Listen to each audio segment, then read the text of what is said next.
Welcome to the daily unboxing here at War & Sons shop in Leominster. Now I've cheated a little bit with this one because it was like Fort Knox trying to get into it, so I've already pre-Stanley'd it. And here we have what has been sent to us by the public today. I hope there's nothing missing down there, it doesn't look like it. So it seems like I can see scabbards, so it seems like long-arm swords or some sort of thing. Just thinking about, there's got to be a couple at least in here.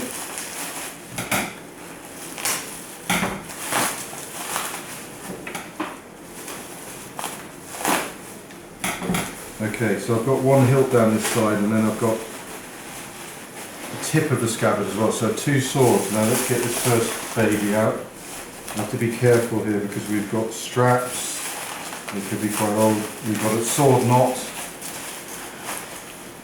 well good grief, we've got the whole schmozzle.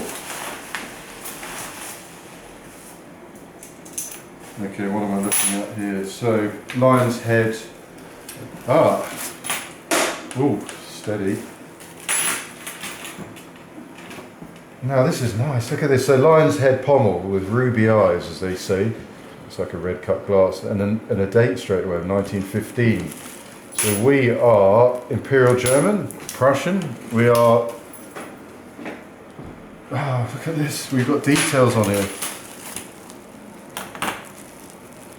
So we've got unit details all over this here.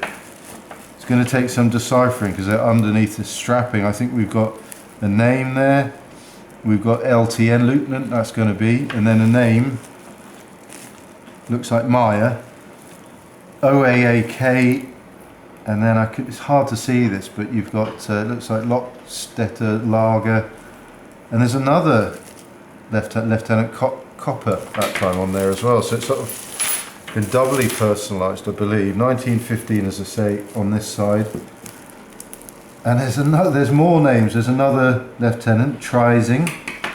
And then there'll be another one there, so signed 4 times or personally etched in, and it's etched nicely, it's not just scratched in.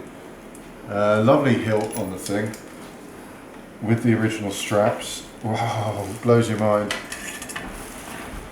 Well, I was expecting after all of that finery on the hilt, that we were going to have a boring old plain fullered blade. We haven't. We've got, I don't know if you can see this, well, this is amazing, you've got a lovely blue and gilt detail to the blade, the actual blade of this, which will explain it.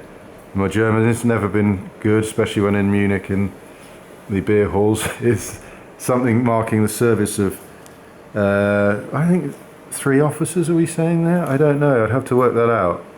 And then the date again of 1915 on it. So intriguing, there's going to be some research to do on that. And I think these swords are probably just about the most underrated in the market. In today's market, you know, German Third Reich swords. There's one little dink on the scabbard there, which is about the only negative. It hasn't affected the blade. Yeah, these are, you can always pick these up cheaper than you can the Second War ones, and I think they're steeped in history. You know, they're wonderful artifacts. They're usually beautiful. So if that was that good, let's get to the second one.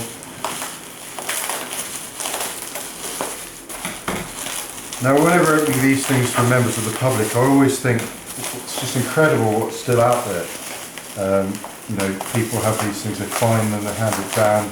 So we try and get as much of the story as possible, where they were located, who's behind bringing them back, maybe. It's just difficult, guys. Let me try and get into this.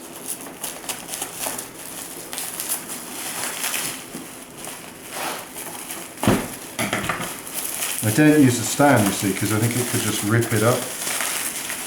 Here's the hilt. Right, an ornate hilt this time. Looks like what we call Crusader style, but there is a basket guard or a guard of sorts. Now this looks again, it's like kind of court swordy from the looks of it, but probably Germanic. Come on, you blighter. Away with you. Oh, whoa. It's going to take this is a test of jury's out. That looks like the, yeah, have a look at that. There's a wheel with wings on it there. So if I'm not mistaken, that is railway insignia of the German Third Reich possibly, but it could be interwars. But I think it's like railway protection services. It's not one I've handled before, so I'm a bit hesitant to commit myself here. But that's what I was saying, it's certainly German. So we've got the blade to be opened up, will tell you it's a Paul Weyersberg and Co. of Sullingen. This time we're pretty ugly in comparison. Plain blade, a little bit rattly. I mean, the scabbard is ornate. Look again with the Railway Protection Services insignia. It's certainly that. I reckon it probably, these would be classed as Third Reich. I know that we've got insignia in some of the cabinets that's the same. You know, it's kind of bizarre insignia of the wheel with wings. I always think it looks a bit funny myself. So yeah, I'm not, you can tell me, but I'm not a massive fan of this sword compared to that one. But the market might dictate otherwise on this, because as I said earlier, if you've got unusual Third Reich stuff, that's got to be a rare sword. I haven't handled one.